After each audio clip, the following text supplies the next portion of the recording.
Friends, BA part 2 के इस lecture में आप सभी का स्वागत है। लास्ट टर्न पर हम लोगों ने संरचनात्मक क्रियात्मक उपागम या स्ट्रक्चरल फंक्शनलिज्म अप्रोच के बारे में बात की थी।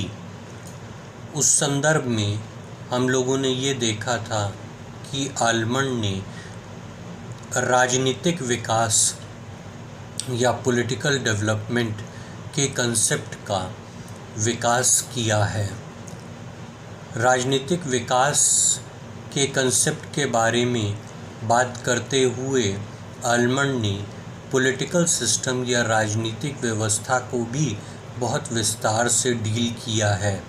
राजनीतिक व्यवस्था क्या होती है, उसकी क्या विशेषताएं होती हैं और उसके क्या कार्य होते हैं, इन सारी बातों को बहुत विस्तार से बताया गया था। और इसी संदर्भ में राजनीतिक विकास क्या होता है, परंपरागत उपागम से आधुनिक विकास में परंपरागत व्यवस्था से आधुनिक व्यवस्था में परिवर्तन एक राजनीतिक विकास होता है, ऐसा आलमंड ने माना था। और उसी संदर्भ में उन्होंने ये भी बताया था कि जब एक राज्य को विभिन्न चुनौतियों का सामना करना पड़ता है तो उसको क्या क्या चेंजेस करने पड़ते हैं, वो सब राजनीतिक विकास की प्रक्रिया से जुड़े हुए हैं।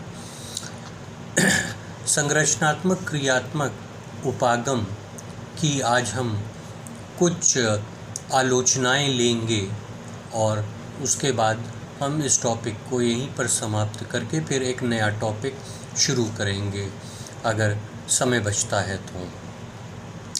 संरचनात्मक क्रियात्मक उपागम के संदर्भ में आलमंड का संरचनात्मक क्रियात्मक विश्लेषण तुलनात्मक राजनीति के अध्ययन के लिए एक बहुत प्रभावशाली उपकरण माना जाता है।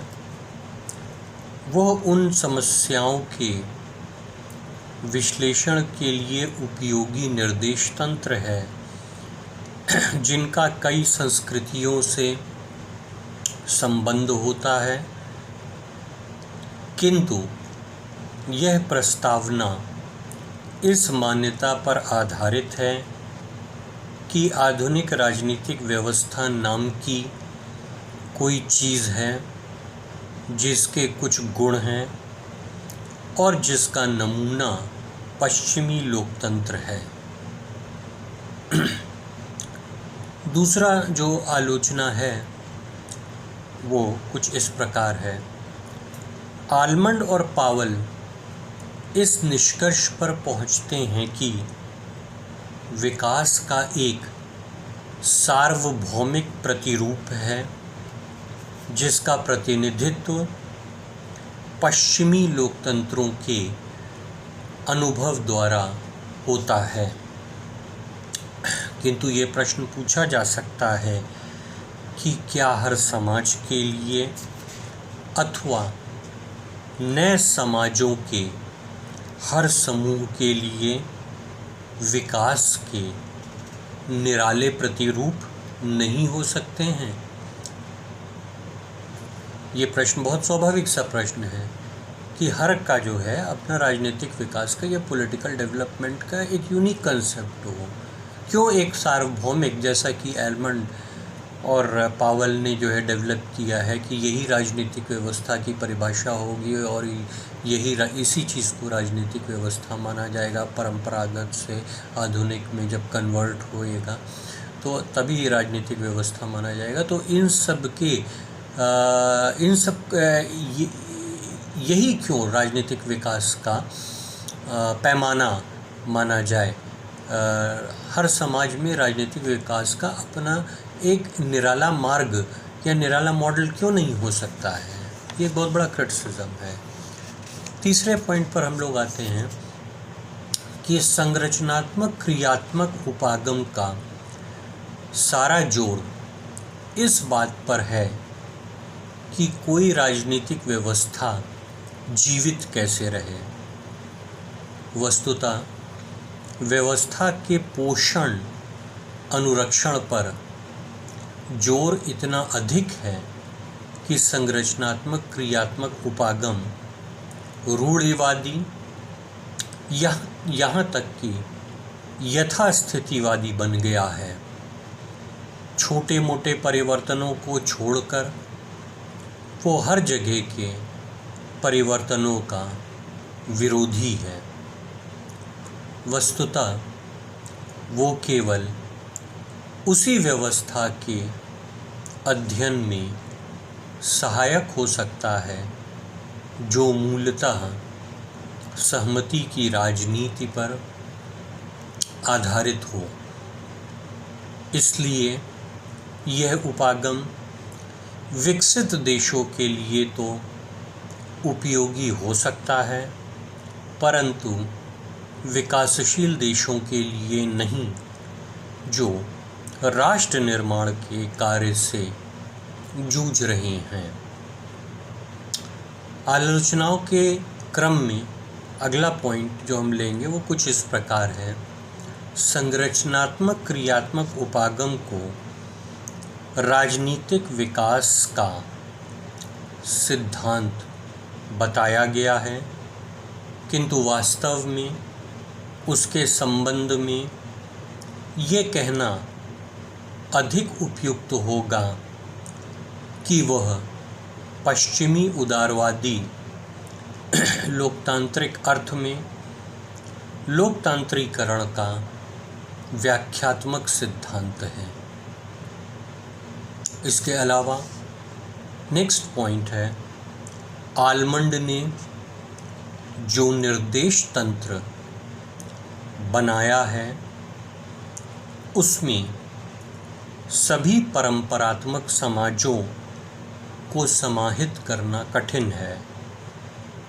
आलमंड का विश्लेषण अत्यधिक जटिल है, अतः यह आशंका है कि उससे वह उद्देश्य ही न पूरे हों जिससे उनका निरूपण किया गया हो।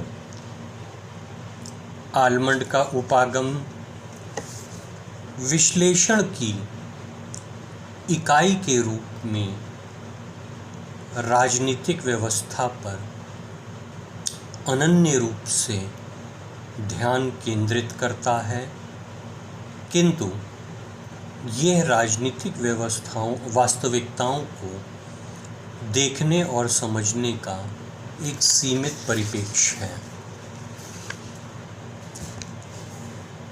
इसके अतिरिक्त संरचनात्मक क्रियात्मक उपागम का एक अन्य दोष भी है। उदाहरण के लिए वो क्रिया को यानी कि फंक्शंस को संरचना यानी कि स्ट्रक्चर से पृथक कर देता है, अलग कर देता है, किंतु प्रश्न है क्रिया क्या है? क्या वो इसका उस कार्यकलाप का नाम है जिसका संपादन कोई व्यवस्था करती है, या किसी परिणाम का नाम है? इससे भी कठिन समस्या है संरचना की परिभाषा करना। जब हम किसी संरचना की परिभाषा करने लगते हैं तो हमसे आशा की जाती है कि हम यह समझाएं कि यह क्या है, अर्थात जो कुछ है उसकी व्याख्या करेंगे, किंतु जो परिभाषा हम वास्तव में प्रस्तुत करते हैं वो किसके लिए के अर्थ में होती है।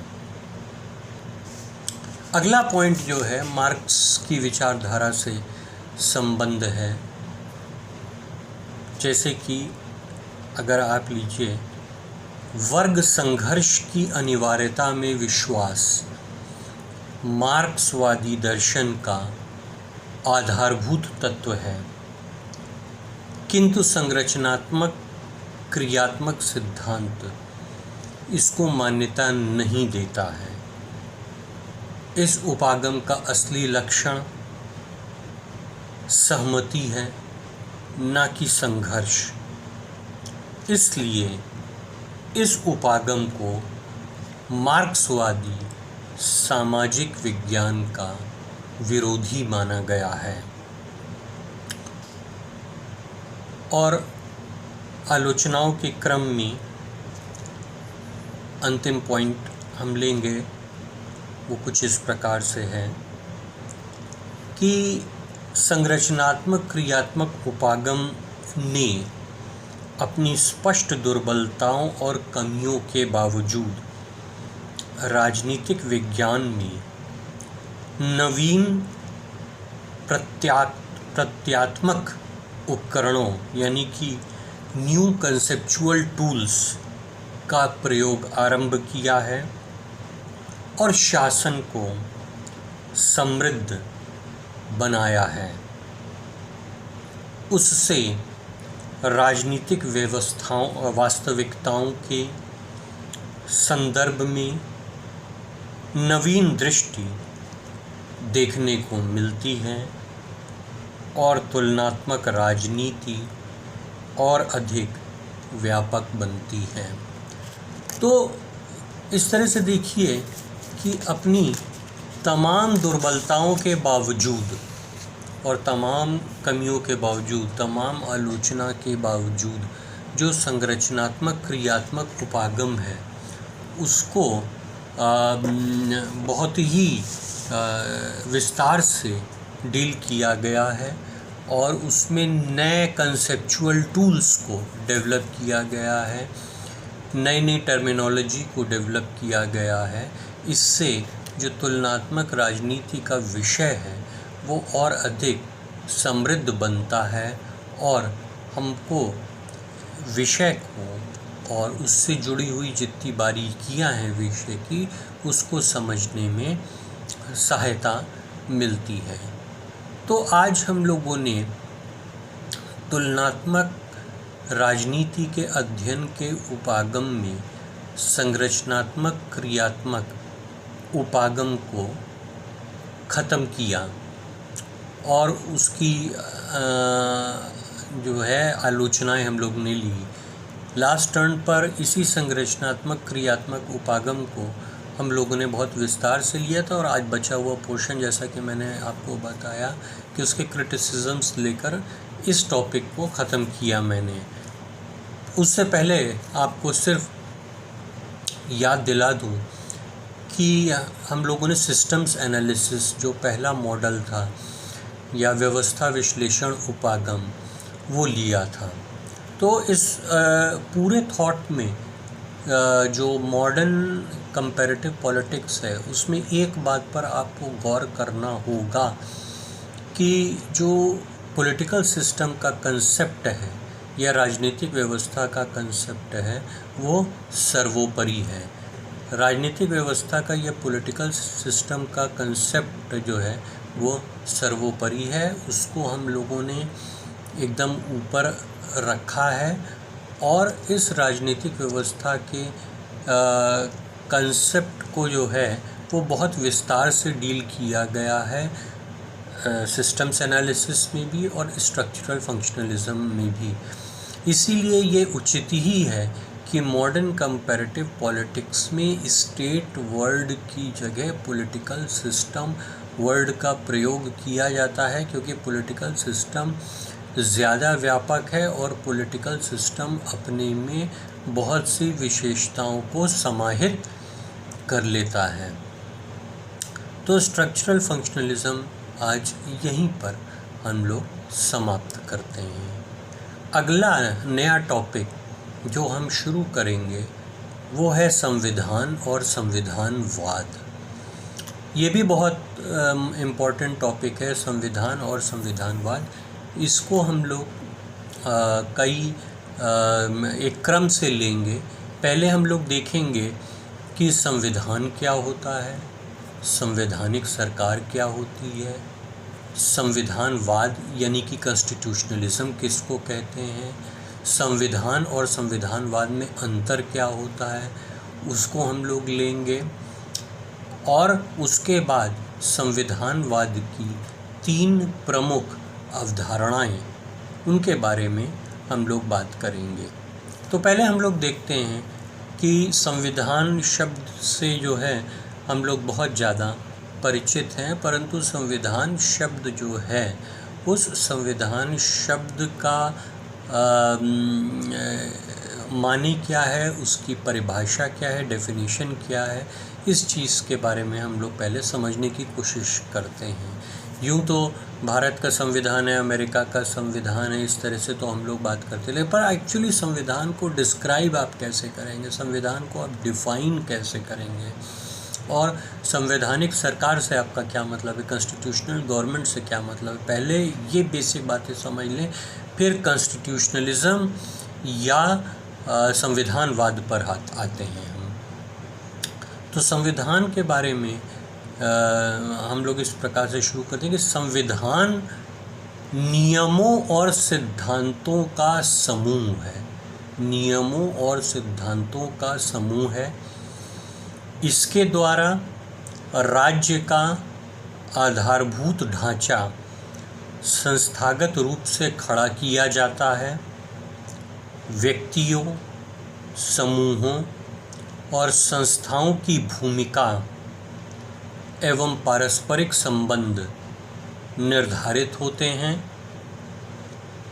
दूसरे शब्दों में यह अलिखित और लिखित परंपराओं, नियमों और कानूनों का समूह है, जिसके द्वारा शासन व्यवस्था संगठित की जाती है। शासन के विभिन्न अंगों के बीच शक्तियों का विभाजन होता है और उन सिद्धांतों का निर्धारण होता है जिनके द्वारा शक्तियाँ प्रयोग में लाई जाएंगी। तो ये कुल मिलाकर संविधान की डेफिनेशन है। अब हम ये देख लें कि संवैधानिक सरकार या कॉन्स्टिट्यूशनल गवर्नमेंट किसको कहते हैं। दो लाइन में वो भी समझ में आ जाएगा। वो सरकार जो संविधान के अनुसार संगठित, सीमित और नियंत्रित की जाती है, उसे संवैधानिक सरकार कहा जाता है। व्यक्तियों की इच्छा के स्थान पर विधि द्वारा संचालित होती है। व्यक्तियों की इच्छा पर नहीं चलती, ये विधि द्वारा संचालित होती है। मात्र संविधान के होने से संवैधानिक सरकार नहीं हो जाती है। सिर्फ संविधान के होने से संवैधानिक सरकार नहीं हो जाती।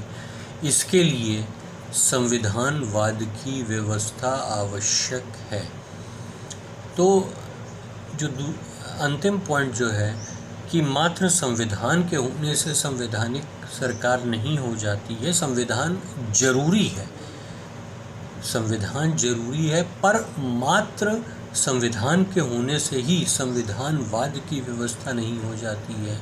उसके लिए कुछ और भी कंडीशंस है। तो इससे जो बात एक निकल कर आती है कि संविधानवाद नाम की भी चीज़ कोई है, तो वो संविधानवाद क्या है, इसके बारे में हम लोग देखते हैं और जानने की कोशिश करते हैं, और उसी संदर्भ में ये जानने की कोशिश करते हैं कि संविधानवाद किस प्रकार से प्राप्त होता है।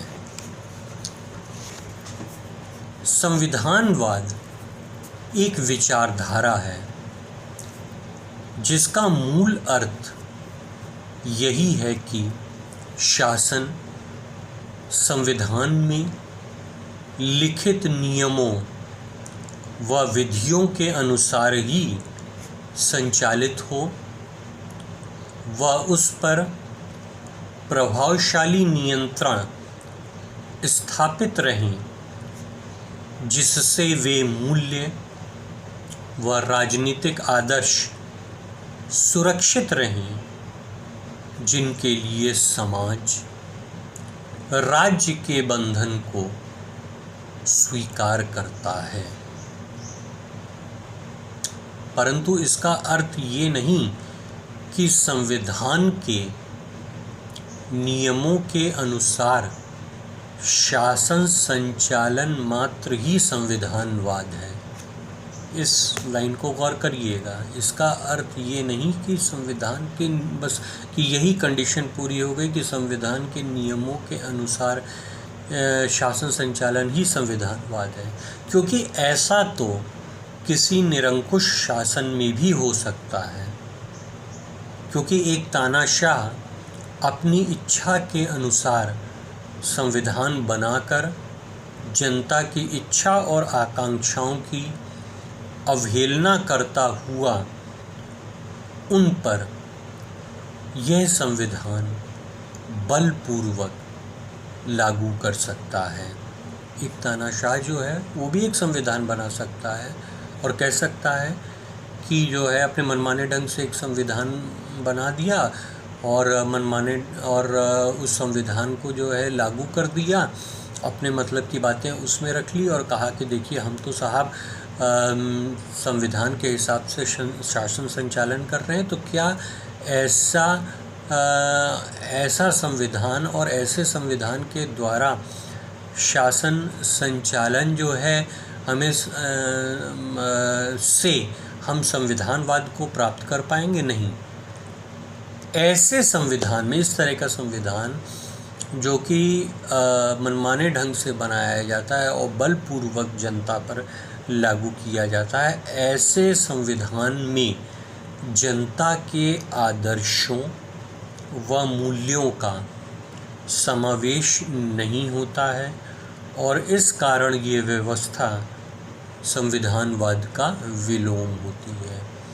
देखिए, ऐसा संविधान जो होता है वो जनता के आदर्शों को और जनता के मूल्यों को और जनता की आस्थाओं को रिफ्लेक्ट नहीं करता है। तो ऐसी जो व्यवस्था होती है वो कॉन्स्टिट्यूशनलिज्म का ऑपोजिट होती है या संविधानवाद का विलोम होता है, वो संविधानवाद नहीं होता है। तो फिर क्या है, आगे देखते हैं। अतः संविधानवाद संविधान के नियमों के अनुरूप शासन संचालन से अधिक है। इसका अर्थ है निरंकुश शासन के विपरीत नियमानुकूल शासन, जिसमें मनुष्य की आधारभूत मान्यताओं, आस्थाओं और मूल्यों की व्यवहार में उपलब्धि हो। तो संविधानवाद जो है वो एक संविधान के अनुरूप शासन संचालन करना, ये जो विचारधारा है वो संविधानवाद है। ये विचारधारा कि शासन का संचालन संविधान के जो प्रावधान हैं उनके अनुरूप होना चाहिए, ये विचारधारा संविधानवाद है। लेकिन इसमें एक कंडीशन है, वो कंडीशन ये है कि संविधान किस प्रकार का होना चाहिए। संविधान ऐसा होना चाहिए कि जिसमें मनुष्य की आधारभूत मान्यताएं, आस्थाएं और मूल्य रिफ्लेक्ट होते हैं। तो निष्कर्ष क्या निकलता है? इससे निष्कर्ष निकलता है कि संविधानवाद शासन की वो पद्धति है जिसमें शासन जनता की आस्थाओं, मूल्यों व आदर्शों को परिलक्षित करने वाले संविधान के नियमों व सिद्धांतों के आधार पर ही किया जाए व ऐसे संविधान के माध्यम से ही शासकों को प्रतिबंधित व सीमित रखा जाए। तो संविधानवाद की जो व्यवस्था है वो एक नियंत्रित शासन की बात करती है। किसके द्वारा नियंत्रण होएगा? संविधान के द्वारा नियंत्रण होगा। पर संविधान किस प्रकार का होना चाहिए? संविधान ऐसा होना चाहिए जो जनता की आस्थाओं, मूल्यों और आकांक्षाओं को परिलक्षित करता हो। ऐसे संविधान की ज़रूरत है। एक मनमाने ढंग से बलपूर्वक लागू किया हुआ निरंकुश शासक का संविधान मात्र एक दिखावा होता है और वो संविधानवाद की व्यवस्था के विलोम होता है। इसीलिए शुरू में ही हमने आपको बता दिया था कि संविधानवाद की व्यवस्था के लिए संविधान जरूरी है, परंतु संविधान मात्र से नहीं होगा। संविधान कुछ खास किस्म का होना चाहिए जो लोगों की आस्थाओं, मूल्यों, आकांक्षाओं पर आधारित होता है। अब हम लोग पॉइंट वाइज देख लेते हैं कि संविधान और संविधानवाद में अंतर क्या होता है। पहले मतलब कॉन्स्टिट्यूशन एंड कॉन्स्टिट्यूशनलिज्म में पॉइंट वाइज अंतर क्या होता है, क्योंकि क्वेश्चन पूछा जा सकता है कि संविधान और संविधानवाद में क्या अंतर है, क्या प्रमुख अंतर हैं, उनको गिनाइए, उनकी विवेचना करिए। तो नंबर 1 अगर आप देखें तो परिभाषा की दृष्टि से देखें कि संविधानवाद विचारधारा का प्रतीक है जिसमें राज्य के मूल्य, विश्वास और राजनीतिक आदर्श आते हैं। संविधान सिद्धांतों का संकलन है जिनके द्वारा सरकार की शक्तियों और शासितों के अधिकारों के बीच समायोजन होता है। दोनों में पारस्परिकता और पूरकता का संबंध होता है। दोनों में साम्य की स्थिति, व्यवस्था, स्थायित्व और प्रगतिशीलता का सूचक है। दोनों की विपरीत दिशा क्रांति की भूमिका तैयार करती है। तो ये तो हो गया परिभाषा की दृष्टि से। नंबर 2 जो है वो उत्पत्ति की दृष्टि से आप देखिए कि उत्पत्ति की दृष्टि से, ओरिजिन की दृष्टि से संविधान और संविधानवाद में क्या अंतर है। संविधानवाद सदैव विकास का परिणाम है। संविधान सामान्यतः निर्मित होते हैं और बाद में परंपराओं और संशोधनों के माध्यम से संविधानवाद की आवश्यकताओं के अनुरूप बदलते ढलते रहते हैं। तो संविधानवाद में देखिए विकास का परिणाम होता है, विकास का परिणाम। और अगर आप ध्यान से देखिए जहाँ मूल्य की बात होती है, जहाँ आस्थाओं की बात होती है, जहाँ आकांक्षाओं की बात होती है, वहाँ पर जो है वो आदर्शों की बात हो रही है। तो ये सारी चीज़ें जो हैं वो एक विकास से सामने आती हैं। इसका ये एक दिन में नहीं डेवलप हो जाता है कि आदर्श और मूल्य जो है एक दिन में। तो ये उचित ही है कहना कि संविधानवाद जो है वो विकास का परिणाम है।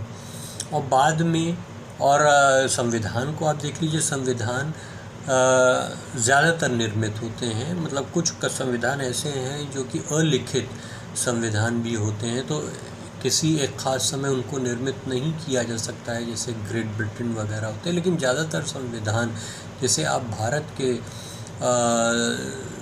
संविधान के बारे में बात कर लें, अमेरिका के संविधान के बारे में बात कर लें, तो सब निर्मित सिद्धांत हैं, रिटन कॉन्स्टिट्यूशंस हैं। इनका निर्माण किया गया था, एक कॉन्स्टिट्यूएंट असेंबली द्वारा निर्माण किया गया था। तो उत्पत्ति की दृष्टि से एक बार हम अब रिपीट करते हैं कि संविधानवाद सदैव विकास का परिणाम है और संविधान सामान्यतः निर्मित होते हैं और बाद में परंपराओं और संशोधनों के माध्यम से संविधानवाद की आवश्यकताओं के अनुरूप ढलते बदलते रहते हैं। तो संविधान एक बार निर्मित हो जाता है, उसके बाद उसमें जो देश के आदर्श होते हैं, जो देश की आस्थाएं और मान्यताएं होती हैं और जो सिद्धांत होते हैं, उनके हिसाब से संविधान भी बदलते रहते हैं और धीरे धीरे करके उनका विकास होता है। लेकिन शुरू में सामान्यतः जो है संविधान निर्मित होते हैं। प्रकृति में क्या अंतर होता है? संविधानवाद में समाज के लक्ष्यों और उद्देश्यों की प्रधानता होती है। संविधानवाद में समाज के लक्ष्यों और उद्देश्यों की प्रधानता होती है और संविधान में उनको प्राप्ति के साधनों की व्यवस्था होती है।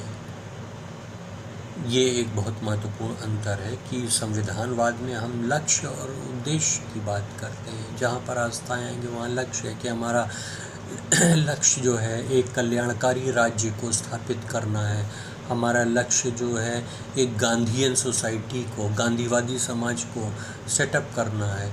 लेकिन उसको किस प्रकार से इन लक्ष्यों को प्राप्त करना है, वो जो है उसके क्या साधन होंगे, इन साधनों का, इन मेथड्स का, इन टूल्स का जो जिक्र होता है वो संविधान में होता है। फिर क्षेत्र की दृष्टि से आप देख लीजिए। क्षेत्र की दृष्टि से यदि देखेंगे तो संविधानवाद कई देशों का एक सा हो सकता है। ये एक व्यापक दृष्टिकोण है। संविधान कई देशों का एक सा हो सकता है कि भाई ऐसा है जहाँ मूल्य की बात होती है, जहाँ आदर्श की बात हो सकती है। अगर हम कहते हैं कि भाई हमारा मूल्य लिबर्टी, इक्वलिटी एंड फ्रेटर्निटी है, सोशलिज़म है, सेक्युलर है, हमारे ये मूल्य हैं, तो कोई ज़रूरी नहीं है कि ये सिर्फ हमारे ही मूल्य हों।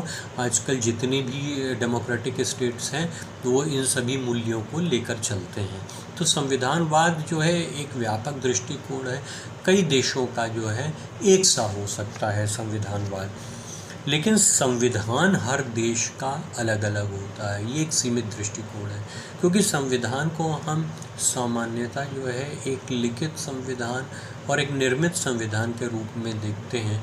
तो फिर जो उसमें जो डिटेल्स आते हैं, बारीकियां आती हैं, भले ही लक्ष्य और मान्यताएं जैसे मैंने आपको बताया जो कि संविधानवाद के क्षेत्र में आते हैं, वो एक देश से और दूसरे देश में समान हो, परंतु संविधान की अगर आप बात करें तो फिर जो भारत का संविधान है वो अमेरिका का संविधान नहीं है, जो अमेरिका का संविधान है वो फ्रांस का संविधान नहीं है, जो फ्रांस का संविधान है वो चीन का संविधान नहीं है। हर देश का संविधान अपना अलग अलग होता है।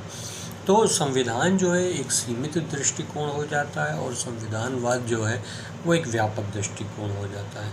फिर आप वैधता की दृष्टि से, लेजिटिमेसी की दृष्टि से देख लीजिए।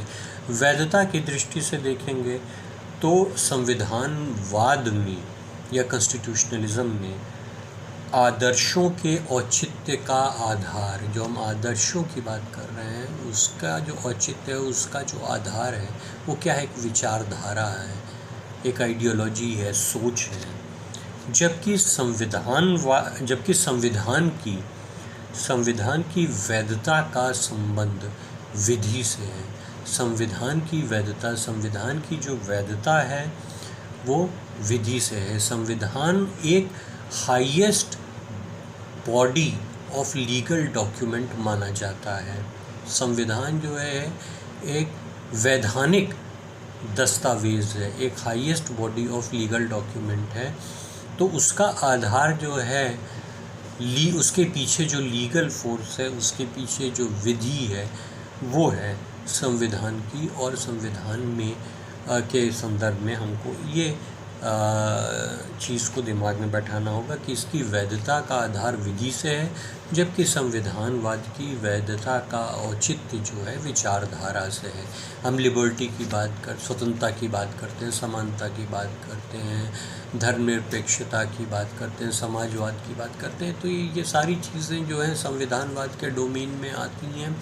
और संविधानवाद के डोमेन में यदि ये सारी चीज़ें आती हैं तो ये सब चीज़ें जो है विचारधारा से संबद्ध है।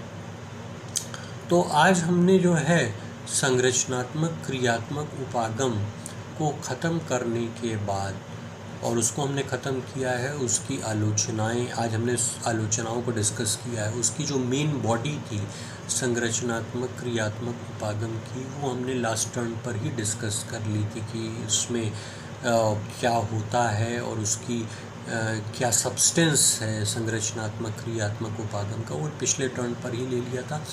आज हम लोगों ने उसमें क्या कहते हैं आलोचनाएं ली। उसके बाद हमने आज एक नया टॉपिक शुरू किया है, संविधान और संविधानवाद। इस संविधान और संविधानवाद में हमने आज सर्वप्रथम संविधान क्या होता है ये जानने की कोशिश की है, उसकी परिभाषा से हम लोगों ने डील किया है। दूसरा हम लोगों ने ये देखा है कि संवैधानिक सरकार या कॉन्स्टिट्यूशनल गवर्नमेंट क्या होती है, ये देखा। उसके बाद हम लोगों ने देखा संविधानवाद या कॉन्स्टिट्यूशनलिज्म क्या होता है, वो देखा। उसको हम लोगों ने काफ़ी बारीकी में जाके स्टेप बाय स्टेप क्रमबद्ध तरीके से देखा। और उसके बाद हम लोग ने ये देखा कि संविधान और संविधानवाद में यानी कि कॉन्स्टिट्यूशन और कॉन्स्टिट्यूशनलिज्म में क्या अंतर है। इसी आज का लेक्चर हम यहीं पर समाप्त करते हैं। नेक्स्ट टर्न पर हम कॉन्स्टिट्यूशनलिज्म को आगे बढ़ाएंगे और देखेंगे कि कॉन्स्टिट्यूशनलिज्म या संविधानवाद की प्रमुख धारणाएं क्या हैं। धन्यवाद।